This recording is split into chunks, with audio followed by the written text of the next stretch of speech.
Good morning family, welcome to my channel. আমি সোমা নতুন একটি ব্লগ নিয়ে চলে এসেছি তোমাদের কাছে। কেমন আছো তোমরা সবাই? আশা করি নিশ্চয়ই সবাই খুব ভালো আছো, আর আমরাও কিন্তু বেশ ভালো আছি। চেয়ারের ওপর থেকে পড়ে গিয়েও সন্তোষীমার আশীর্বাদে আর তোমাদের ভালোবাসায় আমার কিন্তু কিচ্ছু হয়নি, একটুও ব্যথা নেই শরীরে কোথাও, একদম বেশ ভালো আছি। My village life Ayesha ID থেকে দিদিভাই বলেছো আমাকে যে পরে দেখবে ব্যথা হবে। না গো দিদিভাই, সন্তোষীমার আশীর্বাদে এখনও পর্যন্ত 24 ঘন্টা কেটে গেছে, এখনও পর্যন্ত আমার ব্যথা নেই শরীরে, ভালোই আছি। হয়তো বলা যেতে পারে যে আমার জীবনে অনেক বড় কিছু বিপদ মানে আমাকে তাড়া করে বেড়াচ্ছে হয়তো। প্রতিটা মুহূর্তে না জীবনের, জানো তো, কিছু না কিছু ঘটনা আমার সঙ্গে ঘটে, যেটা সচরাচর মানে কারোর সঙ্গে ঘটে না। ওই সিনেমায় যেসব দেখায় সেরকম টাইপের ঘটনা। আর সেটা থেকেই রক্ষা করার জন্য হয়তো সন্তোষীমা নিজে থেকে আমার কাছে এসেছিল, আর এখনও পর্যন্ত প্রত্যেকটা বিপদে এভাবে রক্ষা করে চলেছে। মা না চাইলে হয়তো অত ওপর থেকে পড়ে গিয়ে আমার শরীরে একটুও কোথাও ব্যথা বেদনা নেই, এটা সম্ভব হতো না। সেটা শুধুমাত্র সন্তোষীমার জন্যই সম্ভব হয়েছে। তো ভক্তি ভরে মাকে ডাকলে মা যে ঠিক সাড়া দেয়, হ্যাঁ, মায়ের কথা যত বলবো তত হয়তো কম বলা হবে। তো যাই হোক বন্ধুরা, এখন কিন্তু অনেক কাজ হয়ে গেছে আমার। সকালবেলা উঠে মেয়েকে কোচিনে দিয়ে এসছি, আর বড়মশাই দেখো আনতেও চলে গেছে এখন।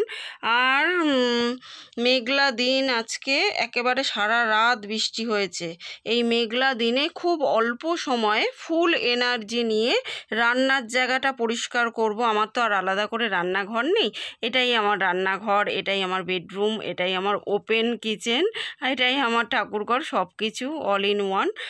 তাই রান্নার জায়গাটা পরিষ্কার করে সংসারের কাজ আর রান্না গুছিয়ে করি কিভাবে খুব অল্প সময়, সেটাই আজকে শেয়ার করব তোমাদের সঙ্গে। সংসারের কাজের মধ্যে রান্নাটাও সেরে নেব। তো দেখো, সবার আগে ভাবলাম এখন দিনের বাসি কাজকর্ম সেরে বাসি নাইটিটা চেঞ্জ করে নিয়ে, দুদিন ধরে ঘরে মেলা রয়েছে, যেহেতু বৃষ্টি পড়ছে, মেঘলা ওয়েদার, তাই বাইরে তো মেলাও যাচ্ছে না, কিছু শুকাচ্ছিলও না, তাই ঘরের ওই হাওয়া চলেছে যেটুকু, তাতে দুদিনে সব শুকিয়ে গেছে। আবার জোরে বৃষ্টি পড়লে হয়তো অ্যাডভেস্টার ঘেমে জল পড়বে, জল পড়ে আবার এই শুকনো জিনিসগুলো ভিজে যাবে। তাই ভাবলাম সবার আগে এগুলোকেই ভাঁজ করে প্যাকেট করে ঢুকিয়ে দিই, নাহলে এই ধোয়া জিনিসগুলোতে না আবার বৃষ্টির জল পড়লে তিলা পড়ে যাবে বা আবার ভিজে যাবে, স্যাঁতস্যাঁতে ভাব হয়ে যাবে।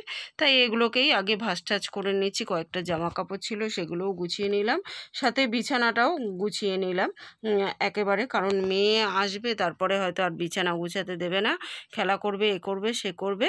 আর ওর যেহেতু প্রায় দিনই দুটো করে কোচিং থাকে, তাই যেদিন যেদিন দুটো করে কোচিং থাকে সেদিন আর ওকে স্কুলে পাঠাই না, কারণ ওই কোচিং থেকে আস্তে আস্তে 9টা বেজে যায়, 9:30টায় স্কুল বাস আসে, আধ ঘন্টার মধ্যে রেডি হয়ে যাওয়া সম্ভব না। তারপরে ও আসে ঘরে, তখন 6:45টায় ঢোকে, আর 6টা থেকে কোচিং থাকে, 15 মিনিটের মধ্যে পৌঁছানোও সম্ভব না। এসে সারাদিন পরে একটু ফ্রেশ হয়ে খেয়ে দিয়ে বেরাবে, এত চাপ দিলে হিতে বিপরীত হয়ে যাবে। তাই যেদিন দুটো করে কোচিং থাকে সেদিন আর মেয়েকে স্কুলে পাঠাই না। পড়াশোনাটা আমার মনে হয় নিজের কাছে, সেটা ঘরে করো বা স্কুলে, মানে স্কুলে প্রত্যেক দিন যেতেই হবে এরকম কোনো ব্যাপার নেই। পড়াশোনা যদি তুমি ঘরে বসেও করো, আমার এটা পার্সোনাল অভিজ্ঞতা বলে, কারণ আমি নিজেও সেটাই করতাম। পড়াশোনাটা যদি ঘরে বসেও করো তাহলে প্রত্যেক দিন স্কুলে না গেলেও চলে। তো সুযোগ পরিস্থিতি বুঝে সব কাজ করতে হয়, তার মানে এই নয় যে স্কুল রোজ কামাই করে ঘরে বসেই পড়াশোনা করো, সেটাও বলছি না আমি।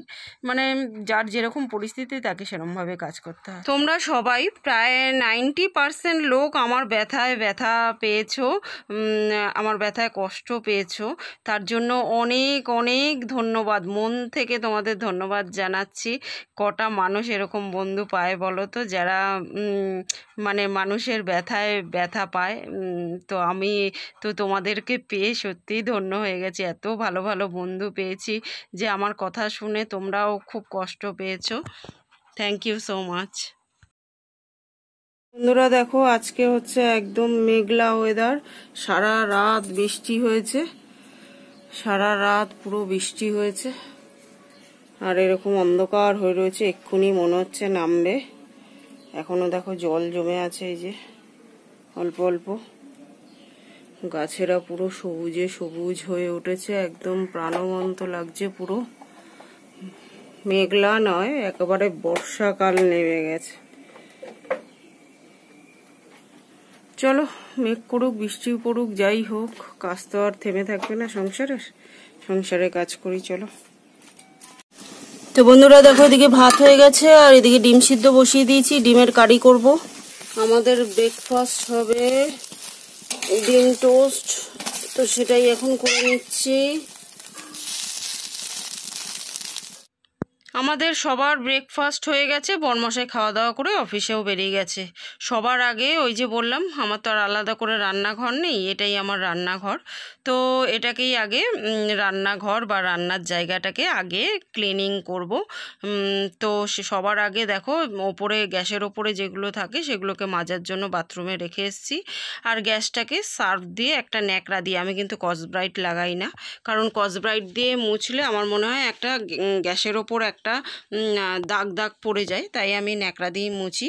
আমার শাশুড়ি মাকেও এটাই করতে দেখতাম, ওনার মানে সংসার শুরু থেকে সেই গ্যাস এখনও চলছে, আমিও চালাচ্ছি, যতদিন চলবে, অসুবিধা নেই। এভাবে পরিষ্কার করে কিন্তু একদম এত বছরের ওভেনটা ঝকঝকে তকতকে রয়েছে, মানে না বললে তোমরা হয়তো বুঝতেই পারতে না যে এটা এত বছরকার ওভেন। তো যত্ন করলে সমস্ত জিনিস কিন্তু একদম নতুন থাকে, তাই না? তো শুধু গ্যাস ওভেনটা নয়, রান্নার করি, দেয়ালটা তো রান্না করে করে নষ্ট হয়ে গেছে, ওই দেয়ালটা, তারপরে যেখানটা গ্যাস রাখি ওই জায়গাটা ভালো করে আগে সার্ফ টাপ দিয়ে মুছে, তারপর জল পাল্টি ভালো করে 2-3 বার করে পরিষ্কার জল দিয়ে মুছে পরিষ্কার করে নেব।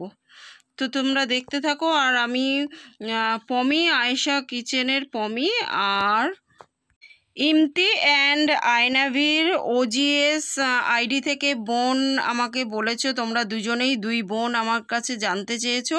সেদিন বলেছিলাম আমি যে অরড় ডাল করেছিলাম তেঁতুলের টক দিয়ে পেঁয়াজ দিয়ে, তো ওই রেসিপিটা জানতে চেয়েছো, চলো সেটা বলে দিই।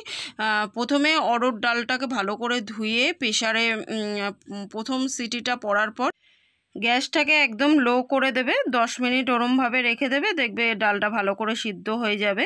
তারপরে সাদা জিরে আর তেজপাতা, হ্যাঁ বন্ধুরা, আমরা সাধারণত টক ডাল করলে সর্ষে ফোড়ন দিই, আর পেঁয়াজের ডাল করলে কালো জিরে ফোড়ন দিই, ওই দুটো দিয়েই করব। কিন্তু এখানে কালো জিরে বা সর্ষে ফোড়ন দিলে হবে না, সাদা জিরে, তেজপাতা, শুকনো লঙ্কা ফোড়ন দিয়ে পেঁয়াজটাকে ভাজা করে নেবে ভালো করে।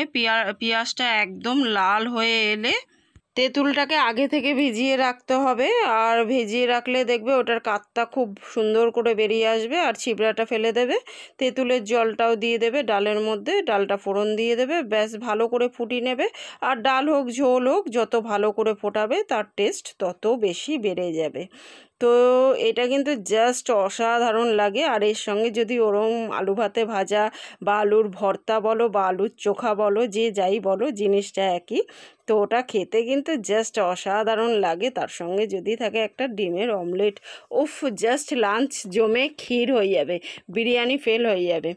তো দেখো এখন ভালো করে জল পাল্টি 2-3 বার করে দেয়ালটা, তারপর গ্যাস থাকে সেই জায়গাটা, গ্যাসটা, সমস্ত কিছু ভালো করে মোছা হয়ে গেছে। এখন ঘরটাকে ভালো করে মুছে পরিষ্কার করে নেব।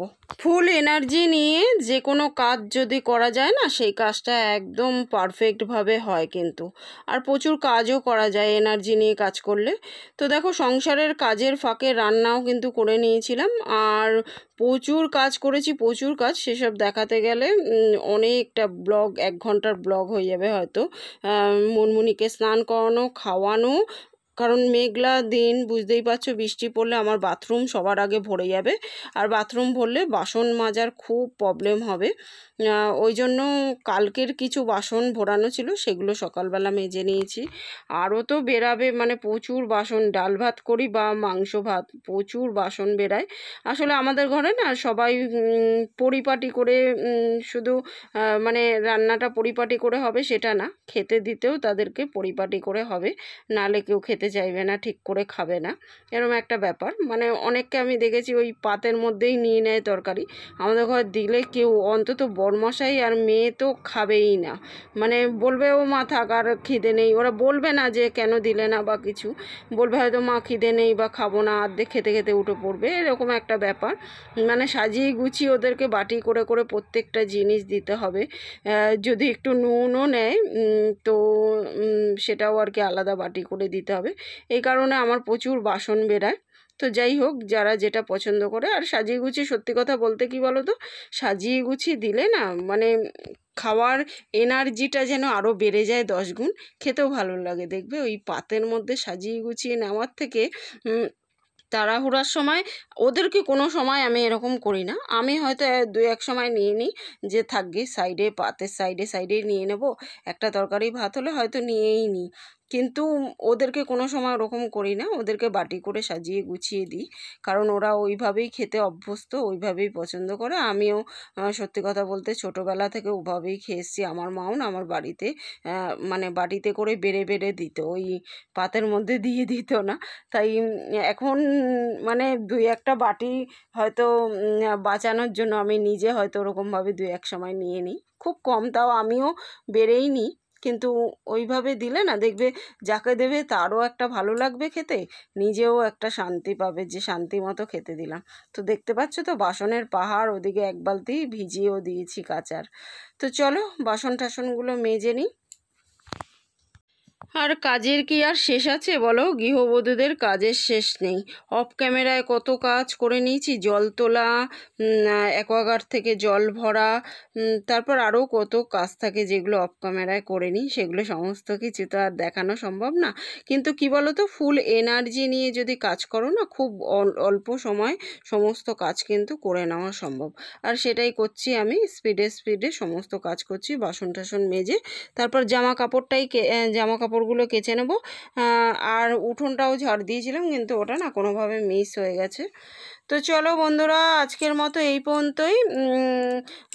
আবার দেখা হবে কালকে নতুন একটা দিনের সঙ্গে, নতুন একটা ব্লগ নিয়ে। ততক্ষণের জন্য সবাই কিন্তু খুব খুব খুব ভালো থেকো, সুস্থ থেকো। আর আমার ভিডিওগুলো ভালো লাগলে লাইক, শেয়ার, কমেন্ট করে চ্যানেলটাকে সাবস্ক্রাইব করে দিও। তো আজকের মতো টাটা এভরিওয়ান। তো দেখো এখন আমার 1 বালতি কাঁচাও হয়ে গেছে, চলো মেলে দিই। Our hearts beat to the city streets. We began to feel the fire.